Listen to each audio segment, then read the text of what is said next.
The next question comes from Frank Mealy. This will be something of a follow-up to that discussion.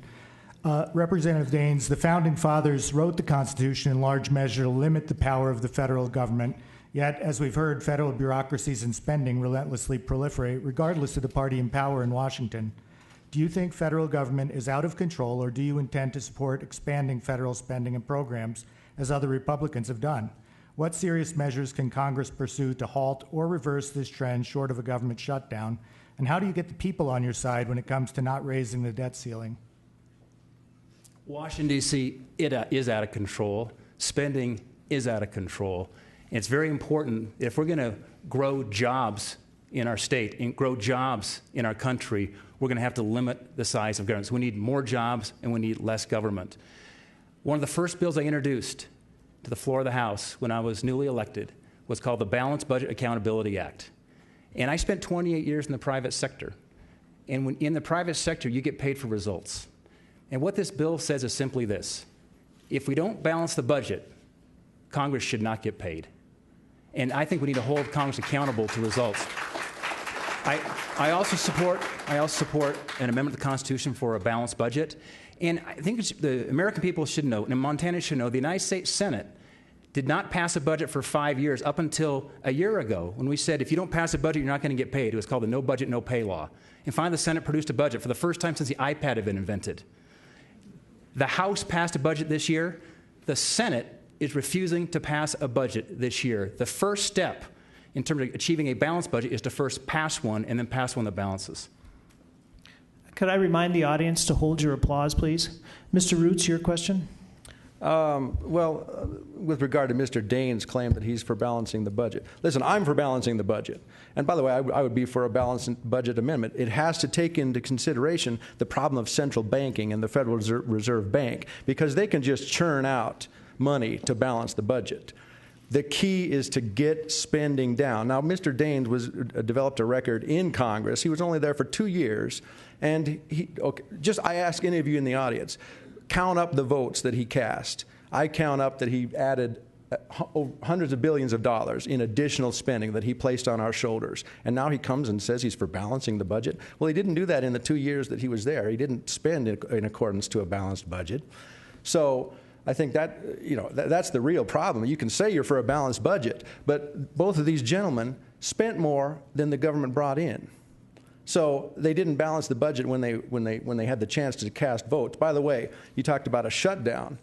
I will never, ever vote to raise the debt ceiling, never under any circumstances.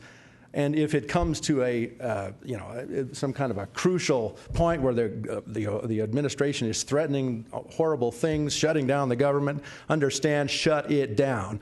The screams of those in government will be a symphony to my ears. I will keep government shut down until we get those budgets cut. Senator Walsh, your answer? Yes, Washington does have a spending problem. Since I was sworn into the United States Senate, I've introduced legislation to cut our budget. I've introduced a balanced budget amendment. I've introduced legislation that would not allow the Congress to come home on these one-week recesses every 2 weeks until they pass the budget. I've also introduced what I call the Cuts Act. I've spent 33 years working for the Department of Military Affairs and the Department of Defense. Next year's defense budget is going to be approximately $596 billion. That's more than the next 10 countries combined spend on defense. So I know that there are areas within the Department of Defense that we can cut spending and still maintain our national security presence. What the Cuts Act will do, since 2002, we've spent over $2 trillion on contract services within the Department of Defense, which has taken jobs away from men and women who wear the uniform and provided those jobs to contractors. Contractors making twice as much in many cases as a service member who was performing those duties.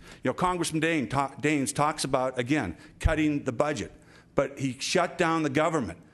What that actually did was raise the debt in the budget. So we have to get a handle on spending, but we have to do it responsibly. We can't do it on the backs of our most vulnerable citizens. Congressman Daines also wants to privatize Medicare, shifting those costs onto the back of our most vulnerable citizens. In my opinion, that's wrong.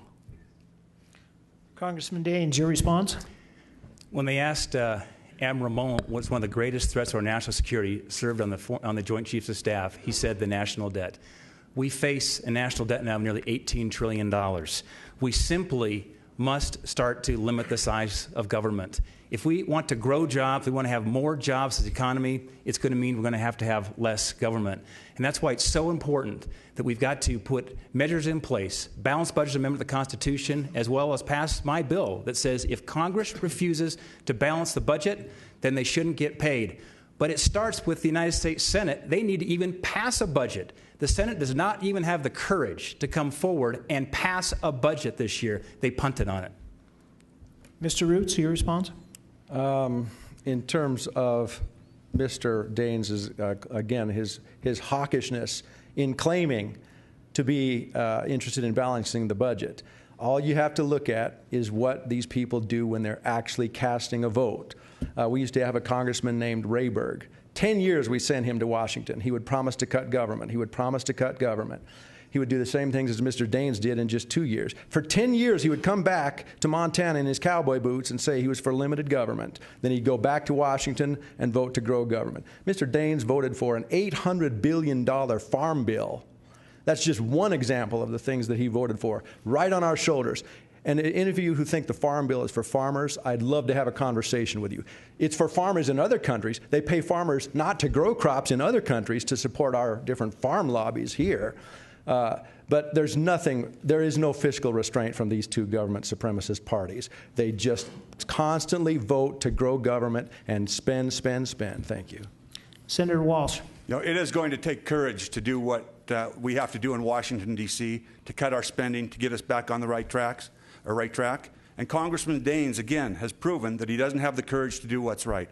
Congressman Daines will talk about how important it is to create jobs here in America, create jobs in Montana. Congressman Daines spent about 6 or 7 years in China working for a company who was shutting down factories here in the United States while Congressman Daines was in China hiring those same jobs. The Secretary of Labor went to China to talk with Congressman Daines to see about those jobs. And the Secretary came back and felt that those same jobs that were being created in China, or the factory stood up in China and the jobs being created, could be created here. So it's one thing to talk about creating jobs here in the United States and doing it, but it's another thing to actually put those words into action.